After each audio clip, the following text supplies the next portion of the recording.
Okay, this video is about why you should boycott Washington's Initiative 1639, and I will have this is the official text right here on some government website in Washington State, and I will leave that in the description so you can read the whole thing. You really should read the whole thing. Rather than me just going all over the whole thing, which we don't need to do, I'm just going to give you the reasons why we need to boycott it, why everybody should boycott it. Number one is section 12 here.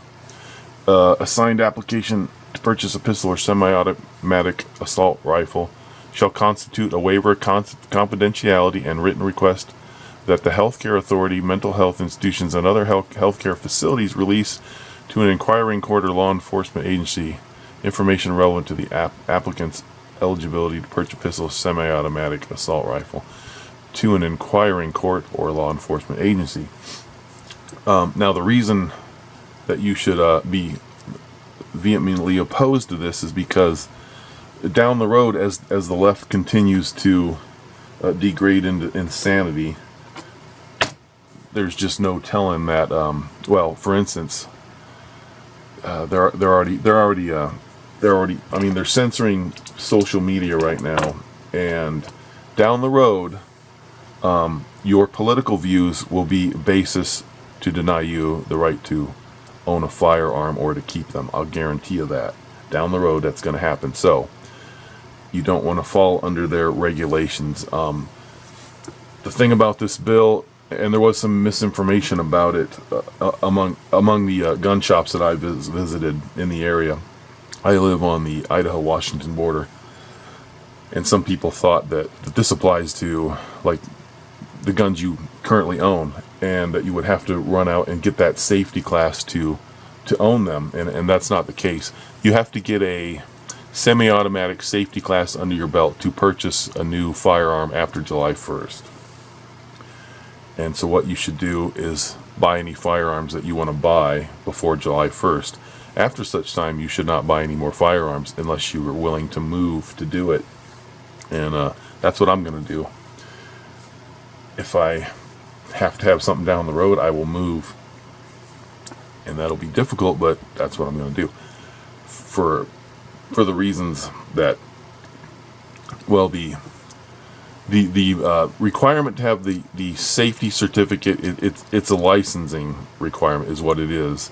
It's not a training or safety certificate. It is a license, and that should be opposed just for that.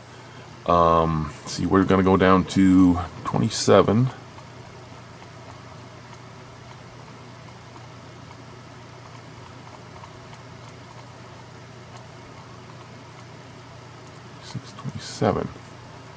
Here's where they define a semi-automatic assault rifle.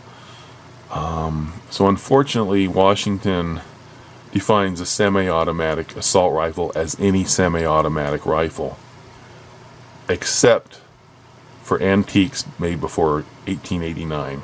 So if it's semi-automatic made before 1889, there's not a whole lot of those in existence to begin with. Very few. If you'll probably never get your hands on one if there was one, because they'd be exceedingly rare.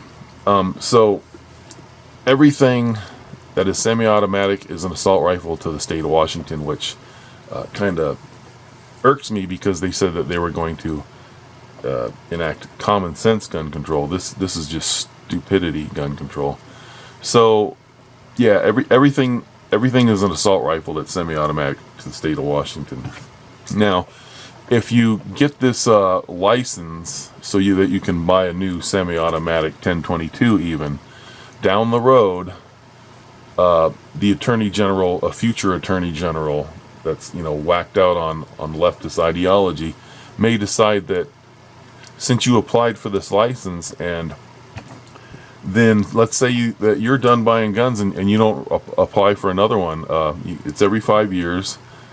And here's let me interrupt myself. If this was common sense, they were selling this as we got to do this like automobiles, it's just common sense.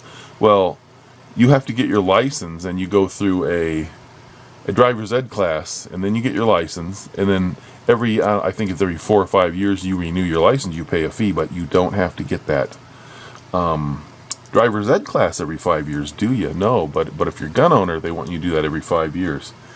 And so the day that you decide, well, I'm done buying guns, I don't need to renew this because I'm not going to buy any, at some future date, some whacked out leftist attorney general may decide that everybody whose license expires may be subject to turning in their guns, and then they send armed men with helmets and body armor and assault rifles to raid your house and take all your guns.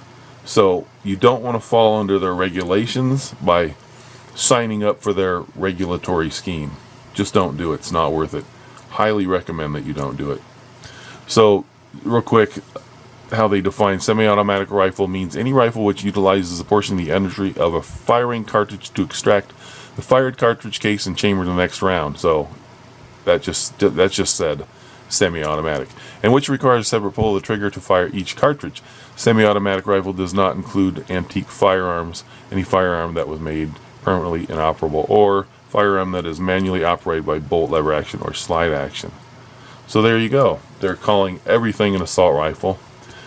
The left basically used to call assault rifles machine guns, and they figured out they were semi-autos, and then they went after the semi-autos. We shouldn't educate these people anymore. Some comments about some of the things that politicians are saying. Pull it up here.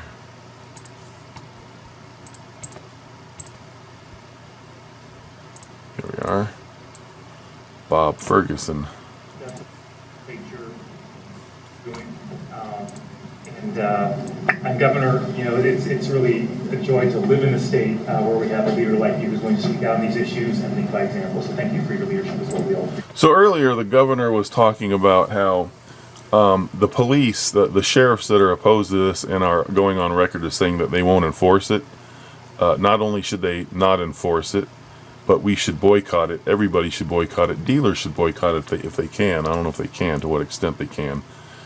But it's very hypocritical of the governor to say, "Oh, the sheriffs, you have to follow the law, and you have to enforce this because it's the law."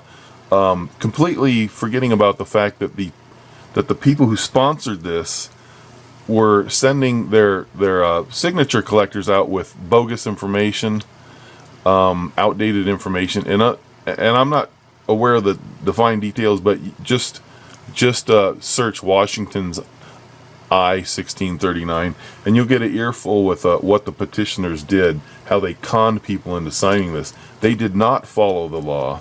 They broke the law, and then a lower court ruled that they ruled on the pro-gun side, and then another court higher up overruled them because they're activist judges. And so basically they whitewashed illegality with I-1639. And you can't allow things like that to happen and then say, well, you sheriffs, you have to enforce this. What they're doing here is they're introducing kind of a constitutional crisis into the state. And if they're going to be unlawful, then we can be unlawful. And that's just how it is in the real world. So please boycott I-1639. Don't fall for it. Don't sign up to be under their regulations, because down the road, mark my words, it's going to get scary, and they're going to take the law and apply it where it doesn't actually say that they can, because unless it specifically prohibits something in a law, then they can reach for that. So please spread this video to the big boys out there in YouTube land. I don't have a gun channel. I just occasionally make videos like this. I play bass guitar, and so I don't have all their fancy equipment, but tell the big boys, alert them. Hopefully they can do their own video on this, or just share this around. Have a nice night.